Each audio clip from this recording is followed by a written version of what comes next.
आज हम हिंदी में पाठ 8 माँ कह एक कहानी इस काव्य के बारे में जानेंगे। इसके जो लेखक हैं मैथिली शरण गुप्त। इनके बारे में पहले हम जानकारी प्राप्त करते हैं।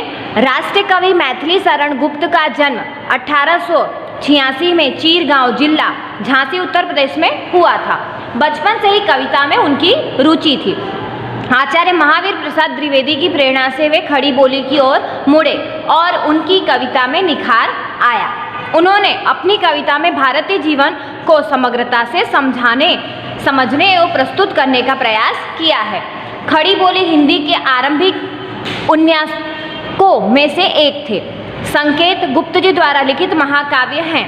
इसके अतिरिक्त यशोधरा, पंचवटी, भारत भारती तथा जयद्रथ वध आदि इनकी मुख्य काव्य कृतियां हैं। इनकी मृत्यु सन 1964 में हुई। मरने वाले से बचाने वाला बड़ा होता है, यह उचित चरितार्थ हुई है। गौतम बुद्ध के जीवन से संवाद शैली की इस कविता में गौतम बुद्ध के बचपन की एक घटना का उल्लेख है, जिसमें उनका पुत्र राहुल माँ यशोधरा से राजकुमार सिद्धांत की इसी कहानी को दोहराने का आग्रह करता है, जिसे उपयुक्त उक्ति परिभाषित हुई है। विद्यार्थी मित्रों, यह जो काव्य है माँ कह एक कहानी, मैथिली शरण गुप्त जो इसके लिए कवि हैं, उनके बारे में पूरी जानकारी दी गई हुई है। उनका जन्म चीरगांव जिला झांसी उत्तर प्रदेश में हुआ था 1884 में, और उनको कविता लिखने में बहुत ही रुचि थी। उनको बहुत अच्छा लगता था और वो आचार्य महावीर प्रसाद से बहुत ही प्रेरित हुए और उन्होंने खड़ी बोली की ओर मुड़े और उसकी कविता में निखार आया। उनकी मृत्यु 1864 में हुई थी। और उनके जो महाकाव्य हैं, यानी मैथिली शरण गुप्त के जो महाकाव्य हैं, यशोधरा, पंचवटी, भारत भारती तथा जयद्रथ वध, ये उनके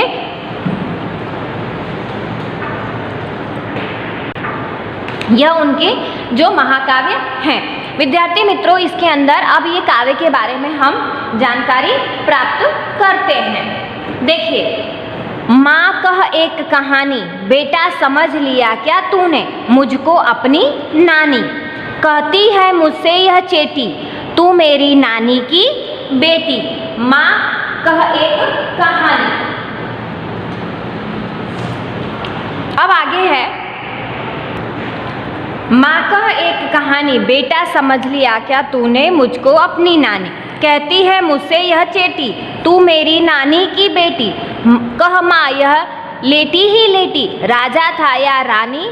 माँ कह एक कहानी, तू है हठी मानधर मेरा, सुन उपवन में बड़े सवेरे। तात भ्रमण करते थे तेरे, जहाँ सुर भी मनमानी, जहाँ सुर भी मनमानी। हाँ माँ यही कहानी। अब विद्यार्थी मित्रों, हम इसके बारे में आपको समझाते हैं। राहुल यशोधरा से कहता है, माँ एक कहानी सुनाओ ना। ये जो राहुल है, ये अपनी माँ से कहता है कि माँ मुझे एक कहानी सुनाओ ना। यशोधरा कहती हैं, बेटा तूने मुझे अपनी नानी समझ लिया है क्या। ये जो लड़का है राहुल, ये अपनी माँ से कहता है कि मुझे आप कहानी सुनाओ। तो माँ उसकी कहती है कि बेटा तूने क्या मुझे अपनी नानी समझ लिया है कि मैं तुझे कहानी सुनाऊं। कहती है मुझसे यह चेटी, तू मेरी नानी की बेटी। कह माँ कह लेती ही लेती, राजा था या रानी। माँ कह एक कहानी। यह दासी मुझसे कहती है कि तू मेरी नानी की बेटी हो। तुम मेरी नानी भले न हो पर उसकी बेटी तो हो, इसलिए माँ कहानी सुनाओ ना। लेटे लेटे ही सुनाओ, एक राजा था या एक रानी थी। अब तू है हठी मानधर मेरे, सुन उपवन में बड़े सवेरे। तात भ्रमण करते थे तेरे, जहाँ सुर भी मन मानी, जहाँ सुर भी मन मानी। हाँ माँ यही कहानी। मेरे बेटे तू बहुत जिद्दी है, अच्छा तो सुन। माँ कहती है कि अच्छा चल अब तू सुन। एक दिन बड़ी सुबह तेरे पिता बगीचे में घूम रहे थे। उस समय वातावरण में मनपसंद खुशबू फैली हुई थी। वहाँ मनपसंद खुशबू खूब फैली हुई थी। हाँ माँ यही कहानी सुनाओ। विद्यार्थी मित्रों, आज हम यहीं तक ही जानकारी प्राप्त करेंगे। धन्यवाद।